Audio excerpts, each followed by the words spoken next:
السلام علیکم ورحمۃ اللہ وبرکاتہ۔ ناظرین کیسے ہیں آپ؟ اللہ تعالیٰ آپ کو ڈھیروں ساری خوشیاں عطا فرمائے اور اللہ تعالیٰ آپ کو صحت و تندرستی سے نوازے۔ ناظرین آج جس ٹاپک پہ میں بات کرنے لگا ہوں وہ ٹاپک انتہائی اہم ٹاپک ہے۔ وہ ٹاپک کیا ہے کہ نیند کا نہ آنا۔ یقین کریں دنیا اس سے پریشان ہے کہ نیند نہیں آتی اور نیند کی گولیاں وہ کھا کھا کے تھک چکی ہے۔ تو آج انشاءاللہ اس کے اسباب اور اس کا علاج تفصیل سے میں بیان کروں گا، تو ویڈیو کو آپ کمپلیٹ دیکھیے گا، پھر ہی آپ اس سے مستفید ہو سکیں گے۔ اس سے آپ کو فائدہ تبھی ملے گا جب آپ ویڈیو کو مکمل دیکھیں گے۔ تو ناظرین ٹاپکس شروع کرنے سے پہلے میری ایک چھوٹی سی گزارش ہے کہ اگر ابھی تک آپ نے میرے اس چینل کو سبسکرائب نہیں کیا تو آپ اس کو سبسکرائب کر دیں، اور بیل آئیکن کا بٹن آئے گا اس کو آپ بھی پریس کر دیں، تو اس سے یہ ہوگا کہ میری ہر آنے والی جو نیو ویڈیو ہوگی اس کا نوٹیفیکیشن آپ کو فوری طور پہ مل جائے گا۔ یعنی جب بھی میں ویڈیو اپلوڈ کروں گا تو آپ کو اطلاع مل جائے گی کہ میں نے ابھی ویڈیو اپلوڈ کی ہے، تو اس سے انشاءاللہ آپ کو فائدہ ہوگا۔ اور اگر آپ کو ویڈیو میری پسند آتی ہے تو اس کو لائک بھی کریں اور اپنے دوستوں کے ساتھ شیئر بھی کریں، اور کمنٹس کے اندر ضرور بتائیے گا کہ یہ ویڈیو آپ کو کیسی لگی۔ تو ناظرین اب آتے ہیں ہم ٹاپک کی طرف کہ نیند کیوں نہیں آتی۔ دیکھیں ہم اچھی غذا کھاتے ہیں اس لیے کہ ہمیں جسم کو طاقت ملے، ہمیں دماغ کو ہمارے کو طاقت ملے، لیکن جب ہم نیند نہیں کرتے تو ہمارے دماغ کو طاقت نہیں ملتی۔ اب کیوں نہیں نیند آتی؟ اس کی وجہ یہ کہ ہمارے دماغ کو سکون نہیں ہے۔ اب جب ہم سو جاتے ہیں نا تو ہمارا دماغ بھی سو جاتا ہے، ہمارے دماغ کے اندر بھی سکون ہوتا ہے، تبھی ہمیں نیند آتی ہے۔ تو جب دماغ کے اندر سکون نہیں ہوگا تو ہمیں نیند بھی نہیں آئے گی۔ اب دماغ کے اندر سکون کیوں نہیں ہوتا؟ اس کی وجہ یہ ہے کہ ہمارے دماغ کے اندر تحریک ہوتی ہے۔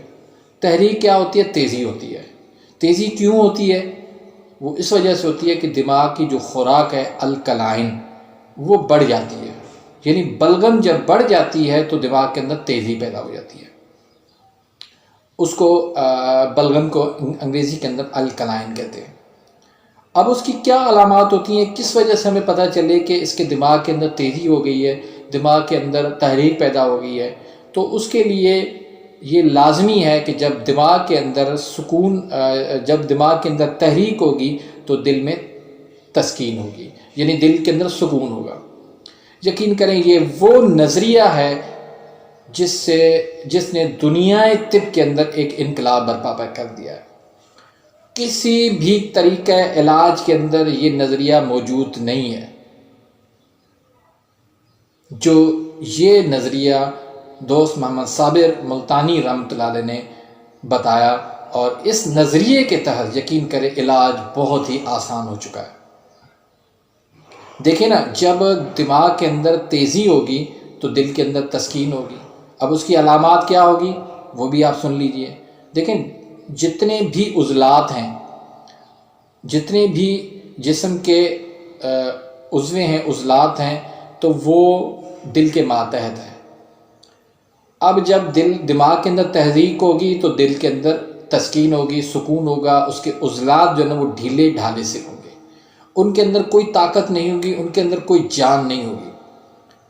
تو اس سے کیا ہوگا کہ اس کا دل جو ہے وہ ڈوبے گا، اس کے دل کے اندر ڈر اور خوف ہوگا، اس کو رات کو ڈرانے خواب آئیں گے۔ کیوں؟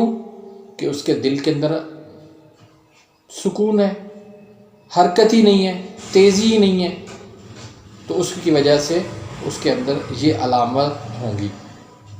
پھر جب دل کے اندر تحریک نہیں ہے، اس کے اندر ترشی اور تیزابیت کی جب کمی ہے تو کھانا کہاں سے ہضم ہوگا؟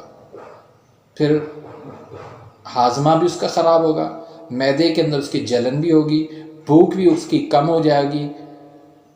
رائٹ سائڈ بلغم کی کثرت کی وجہ سے سر میں درد ہوگا، جیسے ہی رات ہوگی شام ہوگی اس کا سر درد شروع ہو جائے گا۔ پھر پیشاب کی جو ہے نا اس میں کثرت آ جائے گی، پیشاب زیادہ ہو جائے گا، کیونکہ اس کے عضلات کے اندر سختی نہیں ہے، اس کے اندر کوئی حرارت ہی نہیں ہے، تیزی نہیں ہے، تو یہ کیفیات جو ہے نا اس کے اندر ہو جائیں گی۔ تو اب اس کا علاج کیا ہے؟ اس کا علاج بھی بہت ہی آسان ہے کہ آپ دل کے اندر تحریک پیدا کر دیں۔ جب دل کے اندر تحریک پیدا ہوگی تو دماغ کے اندر جو ہے نا سکون ہو جائے گا۔ یہ ایسا نظریہ ہے، یقین کریں کہ اس نے دنیا طب کو پریشان اور حیران کر دیا ہے، اور ہم نے ایسے بہت سارے مریضوں کا علاج کیا ہے جو بیچارے نیند کی گولیاں کھا کھا کے تھک گئے، کوئی ان کا علاج نہیں تھا۔ آپ دیکھیں نا خود کہ جب سردیاں ہوتی ہیں تو نیند نہیں آتی، دن کو نیند آتی نہیں ہے، لیکن جیسے ہی گرمی آ جاتی ہے تو آپ کو نیند آتی ہے۔ کیوں؟ اس وجہ سے کہ سردیوں کے اندر دماغ کے اندر بلغم کی کثرت ہوتی ہے، ٹھنڈ ہوتی ہے، اس وجہ سے جب جسم کے اندر ٹھنڈ ہوتی ہے تو نیند نہیں آتی، جب گرمی جسم میں آئے گی تو پھر ہی نیند آئے گی۔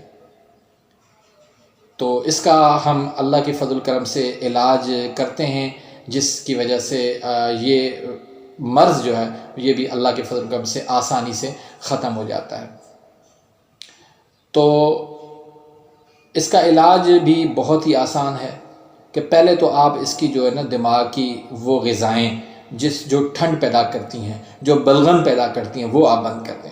جیسے دودھ ہو گیا، دلیا ہو گیا، کسٹر ہو گیا، اور ساگو دانہ ہو گیا، اور یہ جو ہے نا ٹھنڈی جو مشروبات ہیں، جوس وغیرہ ہے، گنے کا جوس ہے اور گاجر کا جوس ہے، پھر سادہ چاول ہو گئے، اسی طرح پھر کیلا امرود ہو گیا، اور اسی طرح پھر جو ہے نا ٹھنڈی چیزوں میں آپ کھیرا لے لیں یا کدو ہے۔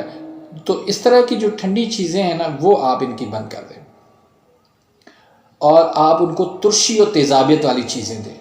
آپ پریشان ہو گئے کہ ترشی اور تیزابیت والی کھٹی چیزوں سے تو ڈاکٹر منع کرتے ہیں۔ ہاں بھائی منع کرتے ہیں، لیکن دیکھیں کہ جس کو ضرورت ہے اس کو تو منع نہ کرے نا۔ اب جو اس کے اندر ترشی اور تیزابیت کی پہلے سے کمی ہے، آپ اس کو بھی منع کر رہے ہیں۔ یقین کریں ہم نے جب بھی اس کا علاج کیا، جب ہم نے اس کو کھٹی چیزیں دی، ترش چیزیں دی، ایسڈ والی چیزیں دی، اس کے اندر جب دل کے اندر تحریک پیدا ہوئی تو وہ مریض جو ہے نا بالکل صحت یاب ہو گیا۔ آج وہ سکون سے وہ سو رہا ہے، اس کی نیند بھی پوری ہو رہی ہے۔ تو رٹا لگا کے پرہیز نہیں کرنا، ہر کسی کو ایک جیسی پرہیز نہیں بتانی، بلکہ جس کو جس چیز کی ضرورت ہو اس مطابق دیں، جس چیز کی کمی ہو اس چیز کی وہ دیں، اور جس چیز کے اندر زیادتی ہو وہ چیز اس کی بند کر دیں۔ تو یہی طریقہ علاج کا جو ہے وہ درست طریقہ ہے۔ تو اس سے آپ علاج کریں گے تو اللہ کے فضل کرم سے آپ کو کامیابی ملے گی، اور مریض جو ہے وہ بالکل چند دنوں کے اندر وہ صحت یاب ہو جاتا ہے۔ تو ناظرین اب آتے ہیں اس کا جو نسخے ہیں، اس کا جو علاج ہے وہ میں آپ کو بتانے لگا ہوں، وہ آپ نوٹ کر لیں کہ اس میں آپ کو کیا کیا چیزیں دینی ہیں۔ اس میں آپ پہلی بات تو یہ کہ آپ اس کو نا بکری کا دودھ جو ہے وہ ٹھنڈا کر کے آپ اس کے سر پہ لگائیں، تاکہ جو بلڈ کی سرکولیشن جو دماغ کی طرف جو زیادہ ہے وہ کم ہو جائے، اس کے اندر ٹھنڈک آ جائے دماغ کے اندر۔ جب بلڈ کی سرکولیشن کم ہو جائے گی تو انشاءاللہ اس کو سکون آ جائے گا۔ اس کے بعد پھر بکری کا دودھ پینا نہیں ہے، صرف سر پہ لگانا ہے، ٹھیک ہے، یہ یاد رکھیے گا، کیونکہ اگر پلائیں گے تو اس کے اندر پہلے ہی جو ہے نا وہ بلغم کی کثرت ہے، پھر دودھ کے ساتھ وہ بلغم پھر بڑھ جائے گا، تو اس سے اس کی نیند مزید خراب ہو جائے گی۔ دوسرے نمبر آپ اس کو لونگ اور دار چینی کا کہوا پلائیں، گڑ ملا کے، اس میں آپ 2 لونگ ملا لیں اور 1 انچ کا ٹکڑا دال چینی، اس کو آپ پانی کے اندر ابال لیں، گڑ بھی ساتھ ملا لیں، اور اس کو چائے کی طرح اس کو آپ صبح دوپہر شام 3 ٹائم اس کو آپ پلائیں۔ تیسرے نمبر پر آپ جوارش کمونی دیں، ایک معجون ہوتی ہے ہمدرد کی اور دوسری کمپنیوں کی مل جاتی ہے، ہم تو اپنا الگ سے اپنا بناتے ہیں، لیکن اگر آپ وہ بازار سے مل جاتا ہے تو وہ آپ استعمال کر سکتے ہیں، لیکن بازار کا اور ہمارا اپنا بنایا ہوا اس میں فرق ہوتا ہے، فائدے اس کے زیادہ ہوتے ہیں جو ہم اپنے ہاتھوں سے بناتے ہیں، ٹھیک ہے۔ تو اس کے بعد پھر آپ ان کو ایک دوائی بنا کے دیں، عضلاتی غدی تریاک، اس کے اندر کیا کیا چیزیں ہیں نوٹ کر لیں۔ رائی ہے 12 تولہ، سرخ مرچ ہے 12 تولہ، کشتہ ازراکی ہے 3 تولہ، کشتہ فولاد ہے 4 تولہ، سم الفار ہے 3 ماشا۔ ان سب کو آپ جو ہے ملا کے ان کو اچھی طرح پیس لیں، لیکن سم الفار کو آپ علیحدہ سے پیس کے اس کو سرمے کی طرح بالکل پیس لیں۔ پھر ان کی آپ جو ہے نا نخودی گولی بنا لیں، 1 تا 2 گولی جو ہے دن میں 3 سے 4 مرتبہ آپ دیں ان کو۔ پھر اس کے بعد غدی عضلاتی اکسید دے دیں۔ اس میں کیا کیا چیزیں ہیں؟ پارا ہے 1 تولہ اور گندک آملہ سار ہے 7 تولہ۔ دونوں کو الگ الگ پیس لیں، اچھی طرح سرمے کی طرح بالکل پیس لیں۔ پھر اس میں سے آپ 2 رتی دیں دن میں 4 بار۔ یہ دیں آپ، یقین کریں انشاءاللہ۔ اس کا باقی ایک بات میں آپ کو بتا دوں کہ دیکھیں مریض یہ چاہتا ہے کہ مجھے فوراً نیند آ جائے، تو دیکھیں بھائی نیند فوراً جو آنے والی ادویات ہیں وہ نشے، اس میں نشہ ہوتا ہے تو تبھی نیند آتی ہے۔ تو آپ اس سے ہٹیں گے، نشے سے دور ہوں گے، تبھی آپ کا علاج ہو سکے گا۔ تو آہستہ آہستہ بھلے آپ اس کو اگر آپ نیند کی گولیاں کھاتے ہیں تو اس کو آپ آہستہ آہستہ کم کرتے جائیں، پھر جو ہے نا انشاءاللہ آپ کی اس سے جان چھوٹ جائے گی ہمیشہ۔ تو انشاءاللہ اللہ کے فضل کرم سے آپ دیکھیں گے چند دنوں کے اندر مریض بالکل ٹھیک ہو جائے گا۔ تو یہ ویڈیو آپ کو کیسی لگی، کیسی آپ کو معلومات ملی، اپنی رائے کا اظہار ضرور کیجیے، دعاؤں میں یاد رکھیے گا۔ اللہ حافظ۔